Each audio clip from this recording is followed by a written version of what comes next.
Centuries old tradition of Rajouri, जिसको अब जाकर एक इंटैंजिबल कल्चरल हेरिटेज का टैग मिला है। दोस्तों, मैं बात कर रही हूं द भैरव यात्रा ऑफ राजौरी, जो सालों से यहाँ पे एक ट्रेडिशन है और अब जाके इसको एक नेशनल लेवल पे रिकॉग्निशन मिली है as a intangible cultural heritage. Bhairav Yatra की बात करें तो ये सालों पुराना एक यात्रा है या एक प्रोसेशन है जो राजौरी टाउन से होकर निकलता है, राजौरी टाउन का ही है ये। और ये बेसिकली किसको डेडिकेटेड है? It is dedicated to lord Bhairav. ये लॉर्ड भैरव को डेडिकेटेड है एंड लॉर्ड भैरव जिनको फियर्स फॉर्म ऑफ शिव माना जाता है या फिर एक रुद्र फॉर्म ऑफ शिव जो है उनको माना जाता है। और ये जो यात्रा है कब निकलती है? Just before Holi. So Holi से पहले जो है इस यात्रा को निकाला जाता है। अब ये जो है इसमें सिर्फ पहाड़ी कम्युनिटी नहीं, लेकिन people from different communities, people from different caste जो है इसमें पार्टिसिपेट करते हैं। जैसा कि आप देख भी सकते हो, so many people have participated in the Bhairav यात्रा।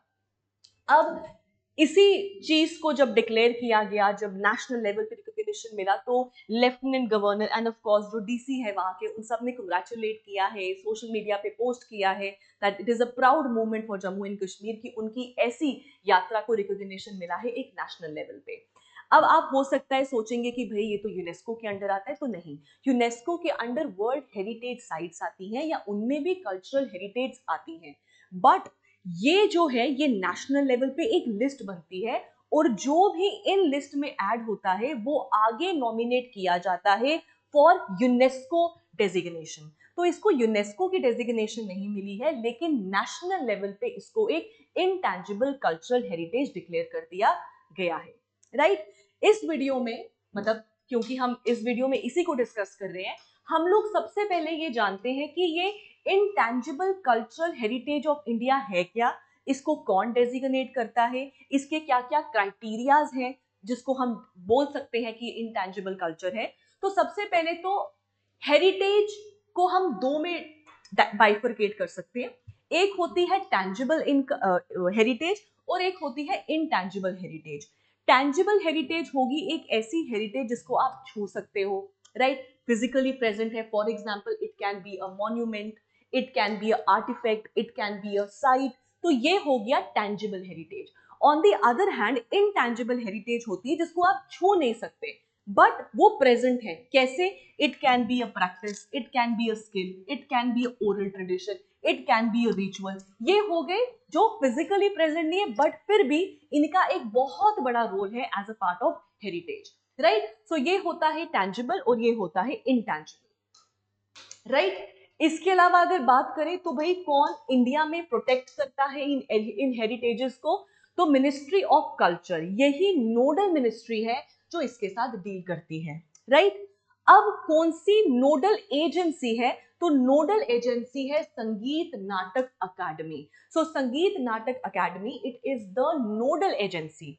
अब याद रखिएगा, इसमें आप कंफ्यूज मत होना कि भाई एक तो एएसआई भी है, आर्कियोलॉजिकल सर्वे ऑफ इंडिया, बिल्कुल सही, दोनों हेरिटेज के साथ डील करते हैं।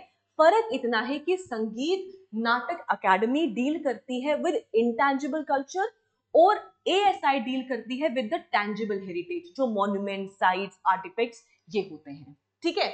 इसके अलावा अगर हम बात करें तो नेशनल इन्वेंटरी जो है इंडिया ओन ग्रोइंग डेटाबेस है और ये एक फीडर लिस्ट का काम करता है, वो लिस्ट जो आगे नॉमिनेट की जाएगी फॉर यूनेस्को एंट्रीज।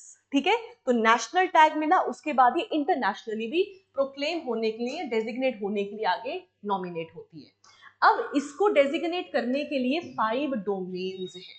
ठीक है? 5 अगर किसी भी चीज को अगर एक नेशनल इन्वेंट्री में टैग होना है तो उसके लिए 5 क्राइटेरिया है और आपको किसी भी एक क्राइटेरिया में जो है इसमें से फिलअप होना होता है, वन ऑफ द 5 डोमेन्स। पहला हो गया कोई ओरल ट्रेडिशन है, कोई एक्सप्रेशन है, जैसे स्टोरी टेलिंग, एपिक्स हो गए, प्रोवर्ब्स हो गए, फोक लिटरेचर हो गया, ये हो गया। दूसरा हो गया परफॉर्मिंग आर्ट्स, कोई डांस फॉर्म हो गया, कोई म्यूजिक हो गया, कोई थिएटर हो गया। तीसरा होता है सोशल प्रैक्टिस, रिचुअल या फेस्टिवल्स, है ना, जैसे कि rights of passage, community rituals, festivals, ये हो गए। चौथा हो गया ट्रेडिशनल क्राफ्ट्समैन, जैसे कि कोई वीविंग का वर्क है, कोई मेटल वर्क है, कोई पोट्री है, कोई बोट मेकिंग है, वो हो गया। और पांचवा होता है knowledge and practice of nature, जैसे कि ट्रेडिशनल मेडिसिन, इकोलॉजी, एस्ट्रोनॉमी, उनके साथ जो है ये डील करता है। सो अगर किसी को भी टैग होना है अंडर नेशनल इन्वेंट्री तो एनी ऑफ द 5 डोमेन्स में आपको फिट इन करना होता है। ठीक है, अब आता है कि इंडिया से कौन कौन सी, again I will repeat, India से कौन कौन सी यूनेस्को की रिप्रेजेंटेटिव लिस्ट में है, मतलब जो अभी रिप्रेजेंटेटिव लिस्ट में है, तो वो कौन है। 2008 में थी कुटियट्टम, जो केरला से है, oldest surviving form of Sanskrit theatre है। वैदिक चांटिंग है, पैन इंडिया लेवल पे होती है। रामलीला है, नॉर्थ इंडिया में होती है, राइट। इसके अलावा राममन है जो उत्तराखंड की है। मुदियेतु है जो केरला का एक रिचुअल डांस है, राइट। कालबेलिया है जो राजस्थान का है, it is a type of a folk songs and dance हो गया। छाऊ डांस है जो ओडिशा, झारखंड, वेस्ट बंगाल में परफॉर्म किया जाता है। बुद्धिस्ट चांटिंग हो गया जो लद्दाख में है। संस्कृत तना हो गया जो मणिपुर में है। फिर थनथेरस क्राफ्ट हो गया जो पंजाब का है, राइट। इसके अलावा 2016 में योगा इंट्रोड्यूस हुआ था इस रिप्रेजेंटेटिव लिस्ट में, जो पैन इंडिया लेवल पे होता है। नवरोज हो गया जो मल्टीनेशनल है, right. Persian origin new year कहते हैं, जेकेएसएसबी का बड़ा फेवरेट क्वेश्चन होता था ये। ठीक है, कुंभ का मेला हो गया जो आपके उत्तर प्रदेश में मनाया जाता है, जिसको वर्ल्ड लार्जेस्ट जो है ना पिलिग्रिम गैदरिंग भी कहा जाता है।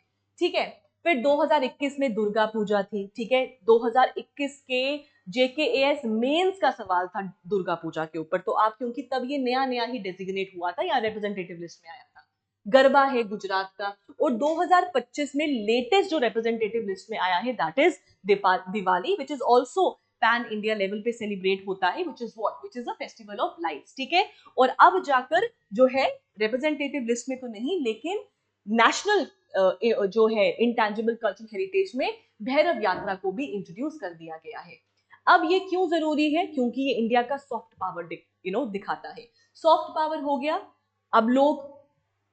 अब पता चल गया कि भैया इस तरीके की यात्रा निकलती है, तो लोग खुद यहाँ पे देखने के लिए आएंगे। जैसे कि आपके बरसाना की होली बड़ी मशहूर है, सो लोग specially all over the India, बाहर से भी लोग, फॉरेन से भी लोग जाते हैं बरसाना की होली देखने के लिए। तो similarly people will come here also to see the Bhairav Yatra. इसके अलावा लाइवलीहुड का काम करता है, राइट। इसके अलावा प्रेजर्वेशन का काम करता है, फेडरल डाइवर्सिटी को हाईलाइट करता है, टूरिज्म और इकोनॉमी को भी बूस्ट करेगा, because when people will come and visit तो ऑब्वियसली टूरिज्म बढ़ेगा, इकोनॉमी बढ़ेगा। End of course constitutional links भी हैं, क्यों, क्योंकि article 51A sub clause F ये है ड्यूटी टू प्रिजर्व हमारा culture, composed culture. So obviously this is also composite culture, this is also there, right. So this was about the Bhairav Yatra, जिसको अभी introduce किया गया है in the national intangible culture of India.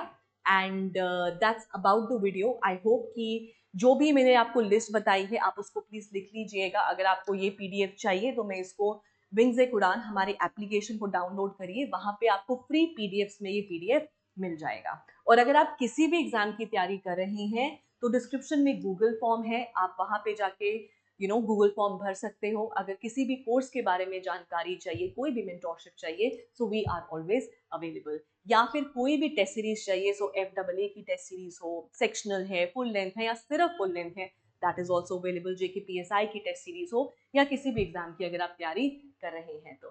Thank you and have a nice day.